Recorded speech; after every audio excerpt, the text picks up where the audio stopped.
Hello and welcome to Ask MandR Productions episode 95-ish. Yes, we've gotten to the point where I've forgotten the episode number again. If you guys have questions you want answered next week, leave them in the comments section below. If you enjoy, leave a like. And if you have a joke, you can also put it in the comments section. Guys, we are nearly at 100 episodes. And Dreaming Darkrai says, what plans do you have for the 100th episode of Ask MandR? And I've been getting this question for months now. And this is the episode where I ask you to give me your suggestions. What do you want to see out of me for a 100th episode of this, because that is a pretty big milestone, and I've been getting enough questions to the point where I think it's something that I have to do something for, but I just don't know what to do. Like, I don't want to just give something away. I think that's kind of lame to like sell. I want to do like a special episode. So what would make an episode special to you? So let me know. Mr. Endberg 21 says, hi Ryan, do you know when or if the 20th anniversary Obi-Wan Kenobi minifigures is going to get released? I do not know. I have no idea. It's entirely possible it doesn't get released. Now I say that is very unlikely, but it's possible. But as of right now, we have no further information on whether or not or when that Obi-Wan minifigure is going to be being released. So hopefully soon, but we really just don't know yet. Brick City Whip says you should grow out the mustache. There's nothing like a little flavor saver to add some zest to your videos. Challenge accepted, question mark. Maybe I'll try No Shave November. Should I do No Shave November? Leave a like on this video if I should do No Shave November. If we get 2,000 likes, I'll do it. I just set a pretty low bar, I think. We'll see. But No Shave November. I'll grow out the mustache. I'll show you guys that I can. I'll get like 4 hairs here, maybe a couple in here, and no beard. But it could be interesting. 2,000 likes. That's the goal. Bricklord49 says, can you replace the Statue of Liberty's head on Welcome to Apocalypseburg with the new Yoda's head? So I read your question, and I actually thought about it, and I went over here, and I tried it out, so... Basically, the problem is that the Statue of Liberty head is connected not in a way that is conducive to allowing us to do this. So what you'll notice is that if we pull the Statue of Liberty's head off, it actually pulls out like that. Like, that's how it's connected. So that's not really going to work for us, unfortunately. So no, you cannot put new Yoda's head on the Statue of Liberty. I'm sure you could modify it heavily to do that, but just like pulling it off and putting the other one on is not going to work. So... now you know it doesn't work. Ivan says, when is the best price in a LEGO Star Wars set I have ever seen? So I'm thinking all time, the best value set I have ever seen. That's a tough one. There's a lot of really well-valued LEGO Star Wars sets, surprisingly, and obviously inflation is going to play a role in this, but the one that always comes to mind when I look back through the years of LEGO Star Wars as the best value for a set I've ever seen, probably the 2007 MTT. That's the one that just pops to my mind. Like, there's been like 1,000 sets, or maybe not that many, but there's been a lot of LEGO Star Wars sets, and that's the one that always comes to the top for me. So if you guys think of something different, let me know, but that's the one that I think is the best value out of everything that's ever come out. Gary says, what are your thoughts on reproduction stickers for older LEGO sets? Is there a noticeable difference in quality, or are they a good replacement for old peeling stickers? Incoming voice crack comments. Anyway, yes, so reproduction stickers are something that I'm actually very okay with. I think that it's a great way to replace your old stickers because LEGO stickers do tend to peel and lose some of their quality over time. It just happens. They're stickers. Like, it's a shame that they don't print everything. But point being, yes, reproduction stickers, they are noticeably different. At least the ones that I got for my Tantive 4 are noticeably different, but they aren't like night and day. Like, they're passable. They are not, you're not going to notice that they're different, if that makes sense. Like, they're definitely different, but it's not like something you're going to look at and be like, oh my god, those are terrible, because they're not. They're really good quality. Just the sticker material is slightly different, I would say. I don't think it's like laminated like the Lego one is. I don't know. I don't know the way to put it. I don't know my stickers that well, but point being, it's passable, it works well, it's a great option if you want to replace some stickers on an older Lego set. Definitely go for it if you're thinking about doing it. Just Too Tasty Good says, what did the Scarecrow win an award for?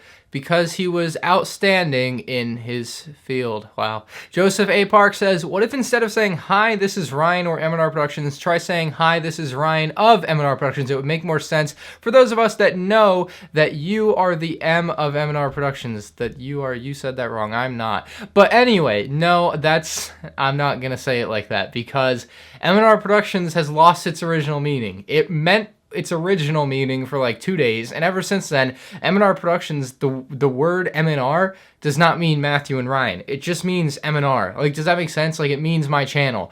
It's something that's changed its definition over time because it's being used differently for the last decade. it doesn't mean Matthew and Ryan anymore. That's what it used to mean, but I definitely don't think it means that anymore, and I won't change the way that I introduce myself at all. But interesting concept there. Cody Cool Studios says, have you ever considered hiring an editor so you have more time to film videos? So yes, I'm very much at the point now where I should hire an editor to take some of the workload off myself. I have a lot to do. Maybe that was a bit of an overstatement, but I manage my time poorly, and I think it would really help me if I had someone else editing my videos, because what happens is I put off the editing. So if I had someone else editing maybe half my videos, like if I had them edit Ask MNR or different things like certain series or MNR news, then I think it would go a lot better. So maybe I'll test the waters on that. If anyone's a really good, like, I don't know, at least my level, I wouldn't want an editor that's worse than me. I'm not great by any means, but if you are like at least my skill level of editing or better, contact me. Let me know what your rates are. I'm kind of interested what it would cost to have an editor, because obviously it has to be cost effective for me to have an editor. So if my video is going to make, I don't know, say $100, and to edit the video it's going to cost $200, well, that just doesn't make sense. Nobody should do that. So I need to kind of figure out where I would be on the spectrum of that, but that's definitely something I'm considering at this point, because it would really help me. I think it would help me grow my channel a lot, because I would have more time, and the energy to do other things would be the big thing there, because editing just, it's a big drain sometimes. Or Lordcz CZ says, what is your favorite LEGO Stormtrooper design? That's gotta be like the 2008 era design. I really liked what they had going on there. Just very simple. It wasn't like overly, not that they are overly detailed, but it wasn't so under detailed as the early ones were, but it was like the perfect middle ground between what we have now and what we had back in the day. So those OG Stormtroopers were pretty nice. John says, why is Patrick from SpongeBob so dumb? Because he lives under a rock, and I don't know how I never made that connection. That is actually a brilliant connection. Great one, John. Louis or Lewis says, why do you sell on eBay? Don't lie, I found the Y-Wing on eBay. You got me. So I know exactly what you're talking about. This is a problem with being a, it's not a huge problem, but it's a problem that happens with being like someone that makes videos and puts them on the internet. People steal my thumbnail and they use it to sell their items. So, I mean, when you see something on eBay like that and you think it's mine, it's not mine. If it was mine, I'd tell you it was mine, because I would want to sell it for as much as possible, right? So I would be like, hey guys, I'm selling this thing, go check it out, go buy it. No, it's not mine. I also still have my Y-Wing back there, so I don't actually, yeah, there it is, right there. But yeah, no, it's not mine. People steal my thumbnails all the time, put them on eBay, and use it to sell their items. I don't message these people and tell them to take it down like I should, because I'm lazy. But yeah, they just Google the set number, and then they steal my thumbnail and put it on their eBay listing, and then people come to me being like, why are you selling this on eBay? And I'm like, I'm not. That's not me. The person selling the Y-Wing in question, you got to use your head a little there, dude. I live in Florida. The eBay seller is in like Washington or Oregon. I don't remember which it was, but it's not me. So that is my point. Tomater says, I have several older LEGO sets with broken pieces that need to be replaced, some of which are minifigure torsos. LEGO doesn't have parts available anymore, and sellers I find on Bricklink require minimum orders that I would rather not pay for. Is there a better way to go about getting these parts? For example, I need a 2008 Indiana Jones torso. So unfortunately, not really. You're going to be at the mercy of the open market, and right now your options are eBay or Bricklink, and that's really it for something like that niche. If you want an Indiana Jones torso from 2008, you're just gonna have to spend a few dollars. That's just the way it's gonna be. So if you have to spend the $5 to get the torso, that's what it's gonna cost. That being said, my best advice to you would be to make your orders very efficient. Order as much from one store that you need as possible, so that you cannot have to order from multiple stores and pay for shipping multiple times. Order it all from one store if possible, or 2 or 3 stores. Just don't spread out the orders if you can. Other than that, I really can't tell you any other way to like just get it for $1, because that's just not how it works. So you're gonna have to pay a little bit extra for something that niche. That's just how it is. So you're gonna have to fork out a few bucks. Entertainment1234 says, will you drop test one of the UCS Star Destroyers because they take too much space? You are very funny, my friend. No way. No how will I be drop testing a UCS Star Destroyer. That sounds like a nightmare to rebuild, unless someone volunteers to rebuild it for me. I don't know about that, but yeah, no, not gonna happen. I will not drop test the Star Destroyers. I miss doing drop tests, but it's something that does take a lot of time. It's one of those things, maybe if I was having people edit half my videos for me, or paying someone to edit my videos rather, then I would have more time to do something like a drop test where I can drop a set, rebuild it, and drop it again, and have all the time to produce that. I just don't, so I don't do it, and I won't be doing that because they take up too much space. That's not a reason to drop test it. Matthew Fraud says, hey Ryan, do you think sets on Bricklink are fairly priced, or would you go to another site? So Bricklink and eBay, if you look at sets, are typically going to be the market price. There are obviously going to be sets that are more expensive. Obviously, you need to do your own homework on that, but for the most part, the prices, at least for like the lower price sets, are going to be market value.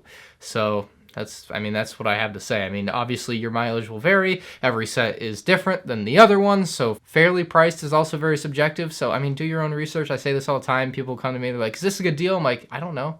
Just look and see what has sold on Bricklink and eBay and compare that to what you think you're about to pay, and then you know if it's fairly priced.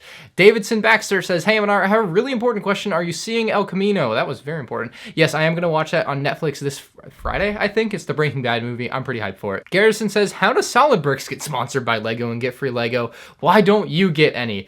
Well, I wanted to answer this question, but I feel like by answering it, I'm going to get myself in more trouble with people, so I'm just going to shut my mouth on this one. But, you know, if you have your theories, conspiracy theories, I'm always open to conspiracy theories. Drop them below. I love conspiracy theories. Webslinger55 says, will you play Call of Duty Mobile? Yes, sir. I have been playing it. I play it on my iPad Pro, and I play it on my new iPhone. It is really good, actually, surprisingly. I need to hook it up with my PlayStation controller to play with the controller, because playing on mobile controls is not exactly preferable. I don't love doing that, so there you go. COD Mobile loaded in.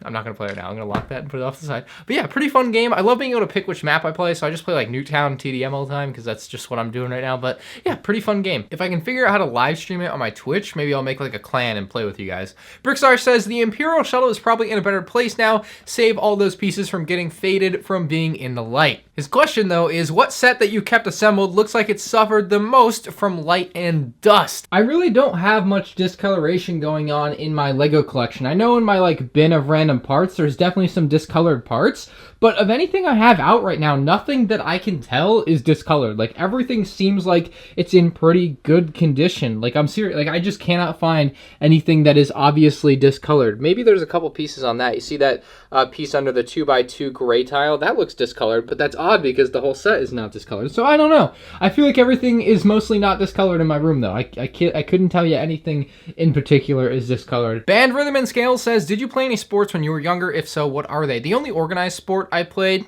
was Little League Baseball. I played that until I was like maybe 15. Right now I play adult co-ed softball, and that's about it. I played and still play a lot of pickup basketball, or I shoot around and whatever, but like I don't, I've always wanted to play hockey. That's the one I've always wanted to play. I didn't play football, although I love throwing the football in the backyard with my cousins and my brother and our friends. Like, that's fun. But I never actually played football, but I still enjoy like playing in the backyard. We bought some flags and everything. It's fun. But yeah, the only organized sport I played was Little League Baseball, technically. And that is going to do it for this episode of Ask MandR Productions. Guys, remember, drop your ideas for Ask MandR 100 coming up very, very soon. Should be next month.